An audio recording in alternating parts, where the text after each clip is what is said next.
আমার মানসিক স্বাস্থ্য কেন্দ্রে যাবে, কাকে নিয়ে যাবে? এবার যদি বলেন আমাকে নিয়ে যাবে, তাদের আরও একটা টেনশনে পড়তে হবে যে কারা আমার ট্রিটমেন্ট করবে। তারা ট্রিটমেন্ট করতেও আমাকে ভয় পাবে, কারণ তাদের ভিতরেও এই ভূতটাই আছে, এই পলিটিক্যাল ভূতটা আছে। সো শিক্ষাপন্থী মানুষ যারা থাকবে, যে শিক্ষকরা আছে, তাদেরকে সবসময় মাথায় উঠায় রাখবো। কিন্তু এই দালালি ওই দালালি, একজন ইউনিভার্সিটি প্রফেসর তার কত মূল্য আছে সে কি নিজেও জানে? সে জেলা জিয়া পরিষদের আহ্বায়ক, সে ক্যাম্পাসের ভিতরে নিজের নাম ফলো করে প্রচার করতেছে।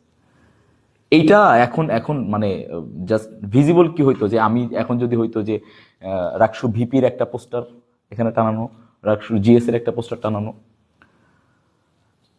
এই জুলাইয়ের পরে পলিটিক্যাল টার্ম অনেকভাবেই চেঞ্জ করা যেত।